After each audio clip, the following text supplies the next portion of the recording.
Hi everyone, it's Samantha Kawa from The Gems. I think I tried maybe 20 times to do this live on Facebook through Zoom and it was not working. So here I am recording a video for you.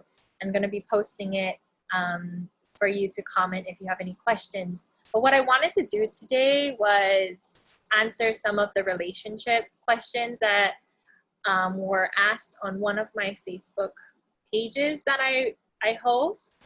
And I wanted to share that across the gems, of course, my personal and my professional pages, so that you all could hear the answers to the questions that I received, because I thought they were really good questions and that many people are possibly asking themselves this, but they may not have asked it out loud.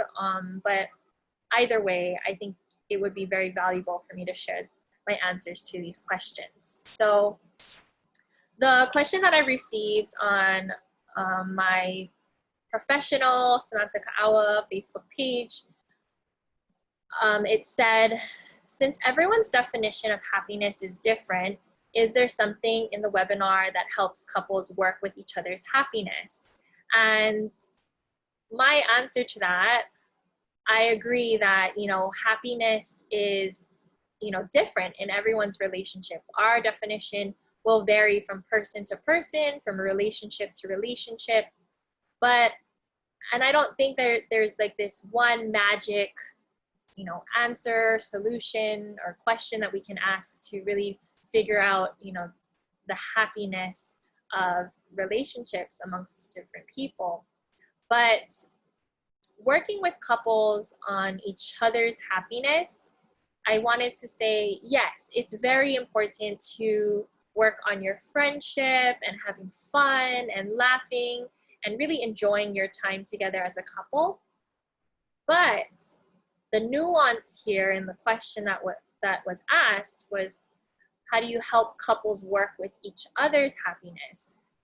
And the reason why I bring up the nuance is because this is a common mistake that most people make in their relationships.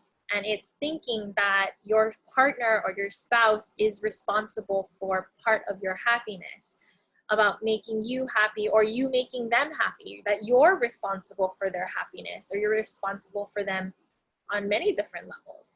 And what I've come to find both, personally and professionally, is that you're the only person responsible for your happiness and vice versa, right? So the only person that's responsible for making me happy is me. And I'm the only one that can do that, truly. And I want to expand on that because there was another question that came in later. And my philosophy and my understanding of how our brains work, and this is coming from psychology at this point, is that there's a results formula that, people have said over and over again, that this is not new information for anyone, but our thoughts cause our feelings cause our actions, and our actions cause our results, right? And so if you use that formula in your relationship, if your results of your relationship are something that you don't like or is making you unhappy, the reality is, if you trace it backwards, the only thing that's causing your unhappiness is your thinking.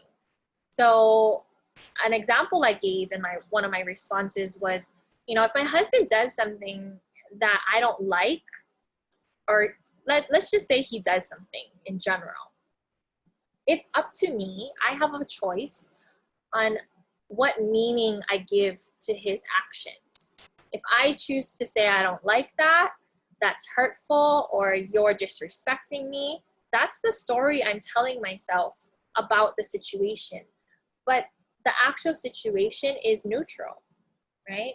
So I am the one responsible of giving each and every interaction with my spouse a meaning. So therefore, I'm the one that can change that by simply changing the way that I view the situation or I view my spouse or myself, right? Okay, so that was one of the questions that I thought was super powerful and that a lot of people need to hear that answer, even though it might not be the answer you want to hear, but your partner is not responsible for your happiness. So I want to clear that up. You are the only one responsible to make you happy. And you are not responsible to make anyone else happy in this world either. That doesn't mean you go about being rude and disrespectful and hurtful to other people, but you are not responsible for anyone else's feelings but your own. Okay, another question that I thought was really good that came up, let me just kind of scroll down here. So how can you help, and this is not a direct relationship question, but this is in observation of other people's relationship, which I thought was good too, because a lot of the times we find ourselves surrounded by people we care about, and if they're in a relationship that we don't feel is healthy, it can cause friction in our friendships and our relationships, and we may not know what to do in that situation. So this is the question: how can we help someone if you know they are in the wrong relationship without being negative? And the reason why I think that was a powerful question is because we so often look out to other people, our family members, our friends, and we can see clearly what they might not be able to see for themselves, right? And that's common. We don't, when you're in the picture frame, it's not easy to see the picture, right? And that might be true, but I refer back to the question and I say, how do you know they're in the wrong relationship? Because using my own personal relationship as an example, many people had told me to leave my husband after, I found out that he was lying to me for many years and I felt really betrayed. I was told to leave him by many people. But the reality is, he was just a reflection of my inner belief and my inner self-worth. He just showed up and showed me what I felt worthy of. And if I had left him at that time, I would have ended up with someone else in a relationship that, again, reflected my self-worth and my self-esteem. So I think that my husband was a perfect partner for me. Going through all of that with him allowed me to grow and to dig a little deeper and find out my self-worth and go into my, self-esteem and build that up from the inside out. I learned how to love myself. And when I did, I realized that no matter what my husband did to me, didn't do for me, said to me, didn't say to me, whatever it was, it doesn't really matter. The reality is that it all starts with me. And once I changed my own self-worth and I started to love myself, I was able to hold healthier boundaries and make myself happy in the situation that I was in. And luckily, my husband did step up too, and he decided that he wanted to be a better person with me, and we did that together. So hopefully that answers your question about really questioning if people are in the right relationship. The reality is, it's possible that they're in the right relationship that matches their current self-esteem, self-image, and in order to transcend out of that relationship, they need to do some inner work first. It's not going to just leave them, even if they leave the relationship. And two more questions that I want to cover on this video. I know it's getting kind of long, but I do want to cover it because I know there's more questions that's going to come in later, and I want to be able to cover those. The other question would be, let me see. Would you agree that their environment, so this person's environment or anyone's environment that they're in must be a positive and supporting one? So I think this is referencing, the first question, right? How can you help someone out of a bad relationship or a wrong relationship? And kind of indicating that it might be a toxic or a not so positive, supportive environment in the relationship. And again, this references how, my opinion that everyone's environment is a perfect reflection of their inner belief system, right? Your results are caused by your actions are caused by your feelings caused by your thinking, and within our thinking is a deeper unconscious belief system. And so our belief systems, right, our subconscious mind really plays out in our reality, in our results. So if we're not in an environment that we like, and we're not in, a healthy place with a healthy person, the only person that we can change is ourselves. And in order to get out of that unhealthy place, we need to work on us. And if you see someone in an unhealthy space, and I say this with love because I've worked with women who've been abused, who've been molested, who've been put in sex trade, you name it, I've worked with those women. And what I've learned, I cannot will someone to change the person that they're with. I cannot tell someone enough that they're in a bad or an unhealthy relationship. The only person that can come from and the only person that can do anything about it is the person in the relationship, whether that's a man or a woman. So I just want to emphasize that you cannot do anything for anyone who is unwilling to do it for themselves.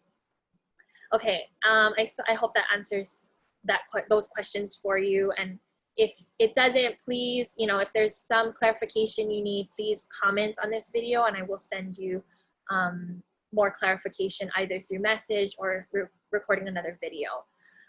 And the final question that I want to cover today is, why is my relationship falling apart as I'm living more and more into my dream?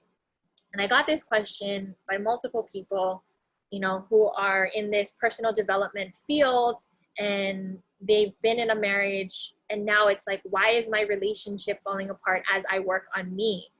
Isn't it supposed to get better, Sam? Right? That seems to be the assumption. Well, I always say that, again, your results are a perfect reflection of your inner belief system of what's going on inside of you. So what part of you doesn't feel deserving of having a good relationship, or what? And also the other thing that I shared with this person who asked me was, we're taught from this personal development, from, manifestation, law of attraction, all of those things, how to be the person in your dream or in your dream relationship or your vision. You have to come from that place of being.